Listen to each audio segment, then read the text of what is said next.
பிரியத்துக்குரியவர்களே, ஆதியாகமம் 37:3 இஸ்ரவேலின் முதிர் வயதில் யோசேப்பு தனக்கு பிறந்ததினால் இஸ்ரவேல் தன் குமாரர் எல்லாரிலும் அவனை அதிகம் நேசித்து பலவரண அங்கியை செய்வித்தான்.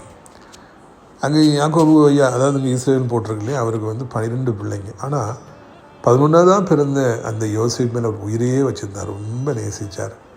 இதை விளைவாக பல வருடங்களில் செய்யப்பட்ட விலையுறந்த அங்கியை மகனுக்கு பரிசாக அளித்தார். மடியிலே உட்கார வச்சுருந்தார். எங்கே போனாலும் யோசேப்பு நெஞ்சு நிமித்துட்டு அந்த பலவரன் அங்கேயே போட்டு போனார். வேறு யாருமே அந்த ஊர்லேயும் போடலை, அவர் வீட்லேயும் போடலை, கூட பிறந்தவங்களும் போடலை. அடையாளப்படுத்தினார், இது என் பிள்ளை என்று சொல்லி தகப்பன் தனக்கு பிரியமான பிள்ளையை அடையாளப்படுத்தினார். பிரியத்துக்குரியவர்களே, என்றைக்கு நீங்களும் கூட ஆண்டவருக்கு பிரியமான பிள்ளையாய் மாறுகிறீர்களோ அன்றைக்கு உங்களுக்கும் ஒரு பலவரண ஆசீர்வாதங்களை தருவார். எப்போ ஆண்டோடைய பிரியமான பிள்ளையை மாற முடியும்? ஒருத்தர் ஆபத்தில் இருக்காங்க, ஒருத்தர் தேவையில் இருக்கிறாங்க, ஒருத்தர் வியாதியாக இருக்கிறாங்க, பிரச்சனை இருக்காங்கன்னா உங்கள் கால்கள் அவனை நோக்கி ஓடும், துடிக்கும். உங்கள் கைகள் அவங்களை தூக்கி சுமக்கும். உங்களுடைய உதடுகள் அவர்களுக்காக இடைவிடாத விண்ணப்பம் செய்யும். நீங்கள் அவர்களுக்காக எல்லாத்தையும் செய்வீங்க. உங்களோட சுயநலமே இருக்காது, பெருமையே இருக்காது.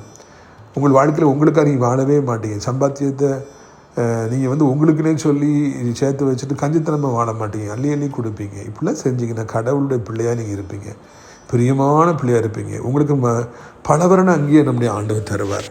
பாடுறதா இருக்கட்டும், ஒர்ஷிப் பண்ணுறது, ஆராதனை செய்கிறதா இருக்கட்டும், செய்தி கொடுப்பதாக இருக்கட்டும், பேய்களை விரட்டுறதா இருக்கட்டும், வியாதிகளை சுகமாக்குறதா இருக்கட்டும், இல்லைன்னா பிஸ்னஸில் என்ன பிஸ்னஸ் பண்ணாலும் அது இருக்கட்டும், படிப்பாக இருக்கட்டும், விளையாட்டாக இருக்கட்டும், எங்கே போனாலும் சரி நீங்கள் என்ன தோட்டாலும் மாபெரும் வெற்றியை பெறுவீங்க.